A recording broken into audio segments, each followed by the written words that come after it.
வணக்கம் மக்களே, நாம இந்த ஆரோக்கியமான பதிவில் கீரைகளில் நிறைந்திருக்கக்கூடிய மருத்துவ நன்மைகளை பற்றி நம்ம விளக்கமாக பார்க்க போகிறோம். கீரைகளில் நிறைய வகை இருக்குது, அதுக்காக நிறைய தன்மைகளும் இருக்குது. ஸோ அந்த நன்மைகளை பற்றி ஒவ்வொன்றா விளக்கமாக பார்க்கலாம். அதுக்கு முன்னாடி கீரையை நம்ம சமைக்கிறதுக்கு முன்னாடி நல்லா சுத்தமாக கழுவ வேணும் அப்படின்றத நீங்கள் தெரிஞ்சுக்கோங்க. ஏன்னா கீரையில் நிறைய மண் இருக்கும், அதே போல் நிறைய பூச்சிக்கொல்லி மருந்துகளை கூட கீரைகளில் அடிச்சிருப்பாங்க. அதனால் கல் உப்பு கலந்த நீரில் கொஞ்ச நேரம் நீங்கள் கீரையை வைத்து அலசுவது நல்லது. அதே போல் கீரையை நீங்கள் சமைக்கும்போது அதிக எண்ணெய் சேர்க்க கூடாது. அதே போல் நீண்ட நேரமும் நீங்கள் சமைக்கவும் கூடாது. அப்படி நீங்கள் பண்ணிங்கன்னா அதில் இருக்கக்கூடிய ஊட்டச்சத்துக்கள் வீணாகிடும். ஒரு சில பேரெல்லாம் கீரையை குக்கரில் வச்சு சமைப்பாங்க. அந்த மாதிரி கீரையை குக்கரில் வச்சு சமைக்கிறத தவிர்த்துருங்க. கீரையை நீங்கள் லேசாக வதக்கி சாப்பிட்டாலே முழுமையான ஊட்டச்சத்துக்களும் கிடைக்கும். ஸோ கீரைகள் இருக்கக்கூடிய ஊட்டச்சத்துக்கள் என்னென்ன, அந்த ஊட்டச்சத்துக்களாக கீரைகள் உங்களுக்கு என்னென்ன மருத்துவ நன்மைகளை கொடுத்து என்னென்ன நோய்களை குணப்படுத்தி மீண்டும் வராமல் தடுக்குது அப்படின்றத பற்றி விளக்கமாக பார்க்கலாம். அதை பற்றி பார்க்குறதுக்கு முன்னாடி இந்த வீடியோவுக்கு மட்டும் ஒரு லைக் கொடுத்துட்டு இந்த தகவலை உங்களுக்கு தெரிஞ்சவங்களுக்கும் ஷேர் பண்ணிவிடுங்க. ஏன்னா அது அவங்களுக்கும் பயனுள்ளதாக இருக்கக்கூடிய ஒரு ஆரோக்கியமான பதிவு தான். இது போன்ற அப்டேட்ஸ்கள் நீங்கள் தொடர்ந்து பார்க்குறதுக்கு நம்மளுடைய ஹெல்த் நியூஸ் தமிழ் சேனலை மறக்காமல் சப்ஸ்கிரைப் பண்ணி வச்சுக்கோங்க. பக்கத்தில் இருக்கக்கூடிய பெல் பட்டனையும் கிளிக் பண்ணி ஆல் அப்படின்ற ஆப்ஷனையும் செட் பண்ணி வச்சுக்கிட்டீங்க அப்படின்னா நான் போடக்கூடிய எல்லா அப்டேட்ஸும் உங்களுக்கு நோட்டிஃபிகேஷனோட அடிக்கடி சேரும். சரி வாங்க மக்களே, இப்போ வீடியோக்குள்ளே போயிடலாம். பசலைக்கீரை எடுத்துக்கொள்ளும் போது நமக்கு நிறைய மருத்துவ நன்மைகள் கிடைக்கும். பசலைக்கீரை மிக எளிதாகவே நமக்கு கிடைக்கும். வீடுகளில் தொட்டியில் வைத்து கூட வளர்க்கலாம். பசலைக்கீரையில் நீர் சத்து, புரதச்சத்து, பொட்டாசியம், இரும்பு சத்து, மெக்னீசியம் மற்றும் பாஸ்பரஸ் அதிக அளவில் இருக்கு. பசலைக்கீரையை தொடர்ந்து நம்மளுடைய உணவுகளை சேர்த்து கொண்டு வரும்போது ரத்தத்தில் ஹீமோகுளோபினுடைய லெவல் கரெக்டான லெவல் இருக்கும். அப்படி ஹீமோகுளோபின் லெவல் குறைஞ்சிருந்தாலும் அதை பசலைக்கீரை இன்க்ரீஸ் பண்ணிடும். குழந்தைகளுக்கு நரம்பு சம்பந்தப்பட்ட பிரச்சனைகளை வராமல் தடுத்து நரம்பு சார்ந்த நரம்பு தளர்ச்சி உள்ளிட்ட பலவிதமான பிரச்சனைகளை குணமும் படுத்தும் பசலைக்கீரை. பசலைக்கீரையில் இருக்கக்கூடிய மெக்னீசியம் பிபி என்று சொல்லக்கூடிய பிளட் பிரஷர், அந்த ரத்த அழுத்தத்தை கட்டுப்படுத்தி இதய ஆரோக்கியத்தை நமக்கு மேம்படுத்தும். ஏன்னா ரத்த நாளங்களில் கொழுப்புகள் படிவு ஏற்பட்டுச்சு அப்படின்னா ரத்த நாளங்கள் இயல்பான அளவில் சுருங்கி விரிஞ்சு இதயத்துக்கு ரத்தத்தை அனுப்பாது. இதனால மாரடைப்பு, பக்கவாதம் போன்ற பிரச்சனைகள் ஏற்படலாம். ஸோ அப்போ இதய ஆரோக்கியத்தை மேம்படுத்துறதுக்கு பசலைக்கீரை ரொம்ப ரொம்ப இம்பார்ட்டன்ட். மணத்தக்காளி கீரையிலும் நிறைய மருத்துவ நன்மைகள் நமக்கு கிடைக்கும். மணத்தக்காளி கீரை அப்படின்னாலே மருத்துவ குணங்கள் கொட்டி கிடக்கக்கூடிய கீரை அப்படின்னு நமக்கு தெரியும். ஏன்னா மணத்தக்காளி கீரையில் விட்டமின் சி, இரும்பு சத்து, பாஸ்பரஸ், கால்சியம் ஆகிய விட்டமின்களும் மினரல்களும் அதிகமாகவே இருக்கு.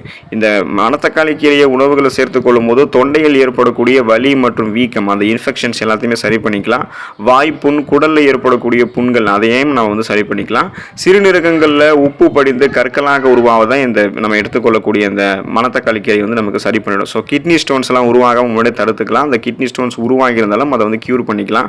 கருத்தரிக்க விரும்பக்கூடிய பெண்கள் அடிக்கடி மணத்தக்காளி கீரையை தங்களுடைய உணவுகளை சேர்த்துக்கொள்வது ரொம்ப ரொம்ப நல்லது.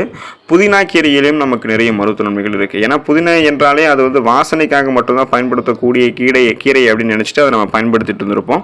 ஆனால் புதினாவில் அதை தாண்டியும் நிறைய மருத்துவ நன்மைகள் இருக்கு. புதினாவில் மென்தால் பண்புகளும் விட்டமின் சி என்று சொல்லக்கூடிய உயிர் சத்தும் அதிகமாக இருக்கு. இது நரம்பு செல்களை தூண்டி புத்துணர்ச்சியை நமக்கு கொடுக்கும். ஒரு ரெஃப்ரெஷ்மெண்ட்டான ஒரு ஃபீல் நமக்கு புதினா கீரை கொடுக்கும்.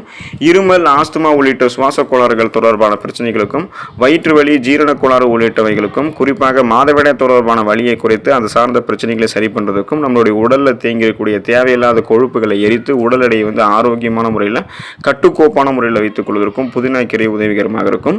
கருவேப்பிலையிலும் நிறைய மருத்துவ நன்மைகள் நமக்கு இருக்கு. கருவேப்பிலை பற்றி தெரியாத ஆட்களே இருக்க முடியாது. ஆனால் அது ஒரு கீரை அப்படின்னு பல பேருக்கும் தெரியாமல் இருக்கலாம். கருவேப்பிலையை வெறும் வாசனைக்காக மட்டுமே நம்மளுடைய உணவுகளை சேர்த்துட்டு அதுக்கப்புறம் அதை தூக்கி போட்டுறோம். ஆனால் நம்ம அந்த மாதிரி பண்ணக்கூடாது.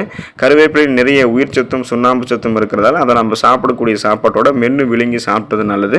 கருவேப்பிலையில் இரும்பு சத்து, விட்டமின் சி என்று சொல்லக்கூடிய உயிர் சத்து, விட்டமின் ஏ, பாஸ்பரஸ் உள்ளிட்ட விட்டமின்களும் கனிமச்சத்துக்களும் நிறைந்திருக்கு. கருவேப்பிலையை பொடியாகவோ துவையலாகவோ செஞ்சு உணவுகளை தொடர்ச்சியாக நம்ம சேர்த்து கொண்டு வரும்போது ரத்த சோகையை நம்ம குறைத்து ஹீமோகுளோபினோட லெவலை நம்ம இன்க்ரீஸ் பண்ணிக்கலாம். கண் பார்வையை கருவேப்பிலை நமக்கு அதிகரிக்கும். கல்லீரல் ஆரோக்கியத்தை கருவேப்பிலை மேம்படுத்தும். குமட்டல் மற்றும் வயிறு தொடர்பான பிரச்சனைகளையுமே கருவேப்பிலை நமக்கு சரி பண்ணிடும். முருங்கைக்கீரை எடுத்துக்கொள்ளும் போதும் நமக்கு நன்மைகள் கிடைக்கும். முருங்கைக்கீரையை கீரைகளினுடைய ராணி அப்படின்னே சொல்லலாம். அந்த அளவுக்கு மருத்துவ குணங்கள் கொட்டி கிடக்கக்கூடிய கீரை முருங்கைக்கீரை.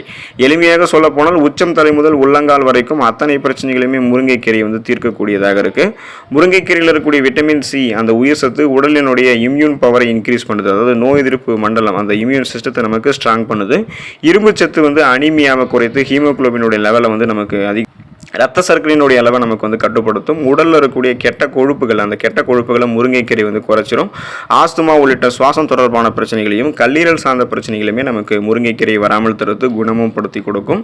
பொன்னாங்கண்ணி கீரை எடுத்துக்கொண்டோம் அப்படின்னா நமக்கு நிறைய மருத்துவமைகள் கிடைக்கும். பொன்னாங்கண்ணி கீரையில் ஏராளமான சத்துக்கள் வந்து நிறைந்திருக்கு. இந்த பொன்னாங்கண்ணி கீரையில் 3 வகைகள் இருக்குது. வெள்ளை பொன்னாங்கண்ணி, சிவப்பு பொன்னாங்கண்ணி, பச்சை பொன்னாங்கண்ணி அப்படின்னு 3 வகைகள் இருக்குது.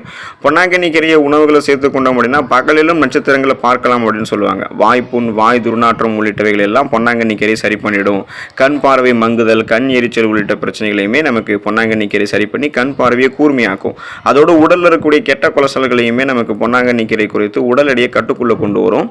பாலைக்கீரை எடுத்துக்கொண்டோம் அப்படின்னாலும் நமக்கு நிறைய மருத்துவமைகள் கிடைக்கும். பாலைக்கீரை நமக்கு மிக எளிமையாகவே கிடைக்கக்கூடிய கீரை தான். அதனாலேயே அதனுடைய மகத்துவம் குறித்து பல பேருக்கு தெரிந்தது கிடையாது. ரத்த சர்க்கரையினுடைய அளவை கட்டுக்குள்ளே வைக்கிறதுக்கு பாலைக்கீரை ஹெல்ப் பண்ணும். ஸோ இது வந்து கிளைசமிக் இண்டெக்ஸ் வந்து மிக மிக குறைவாக இருக்கக்கூடிய ஒரு கீரை. அதனால் பிளட்டில் சுகருடைய அளவை கண்ட்ரோல் பண்ணிக்கிறதுக்கு பாலைக்கீரை வந்து எடுத்துக்கொள்ளலாம். மசியலாக கடையலாக மட்டும் கிடையாது. பாலைக்கீரையை ஸ்மூத்தி மாதிரி சேலட்களில் தயிர் பச்சடி உள்ளிட்டவைகளில் கூட சேர்த்து சாப்பிடலாம். பாலைக்கீரையில் vitamin K, copper, zinc, potassium, magnesium உள்ளிட்ட சத்துக்கள் இருந்து காணப்படுது. இந்த கீரையை நம்ம மஞ்சள் சேர்த்து கஷாயம் போல செஞ்சு எடுத்துக்கொண்டு வரும்போது வயிற்று உப்புசம் உள்ளிட்ட பலவிதமான வயிறு சார்ந்த பிரச்சனைகளையுமே நம்ம குறைத்துக் கொள்ளலாம். முடக்கத்தான் கீரை எடுத்துக்கொண்டோம் அப்படின்னா நமக்கு நன்மைகள் கிடைக்கும். முடக்கத்தான் கீரை எலும்புகள் வலிமையாகவும் அதில் ஏற்படக்கூடிய இன்ஃப்ளமேஷன்களை வந்து குறைக்கக்கூடிய அற்புதங்களையும் செய்யும். ஸோ அதன் பெயரே வந்து முடக்கு அறுத்தான் கீரை. முடக்குவாதம் உள்ளிட்ட பிரச்சனைகளையும் எலும்பு சார்ந்த பிரச்சனைகளை வராமல் தடுக்கிறதால தான் அதுக்கு இந்த பேரே. பெண்களுக்கு அதிகமாக ஏற்படக்கூடிய எலும்பு தேய்மானத்தை தவிர்க்கிறதுக்கு முடியும் இந்த முடக்கத்தான் கீரையால். ஸோ நெய்யில் வந்து வதக்கியோ அல்லது அரைத்து தோசை மாவில் கலந்தோ முடக்கத்தான் கீரை எடுத்துக்கொண்டு வந்தோம் அப்படின்னா மூட்டு வலி உள்ளிட்ட பிரச்சனைகளை நம்ம குறைத்துக் கொள்ளலாம்.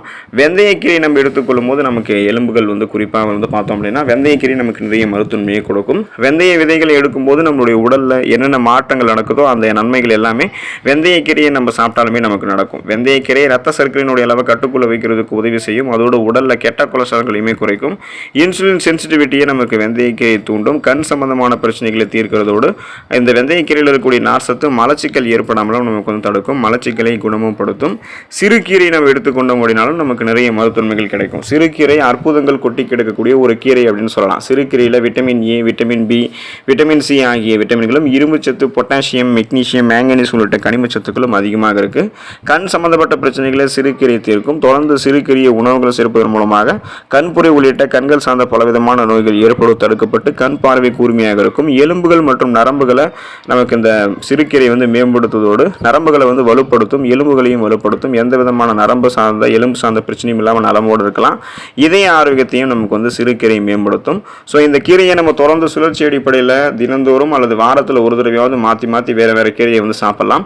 ஏதாவது ஒரு கீரையை உங்களுடைய உணவுகளை சேர்த்து கொண்டு வரும்போது அதிகப்படியான நார்சத்துக்கள் கிடைச்சி ஜீரண ஆற்றல் மேம்படும். மலச்சிக்கல் பிரச்சனை தடுத்துக்கலாம். நோய் எதிர்ப்பு சக்தி கிடைக்கப்பட்டு உங்களுடைய நோய் எதிர்ப்பு மண்டலத்தை வலுப்படுத்திக்கலாம். அனீமியா பிரச்சனையை கியூர் பண்ணி ஹீமோகுளோபினுடைய கவுண்டை இன்க்ரீஸ் பண்ணிக்கலாம். உங்களுடைய உடலில் இருக்கக்கூடிய கழிவுகளை வெளியேற்றி உடலை ஆரோக்கியமாக வைத்துக் கொள்ளலாம். கண் ஆரோக்கியத்தை பாதுகாத்துக்கலாம். பிபி ப்ராப்ளம், சுகர் ப்ராப்ளம் இது எல்லாத்தையுமே நீங்கள் கண்ட்ரோல் பண்ணிக்கலாம்.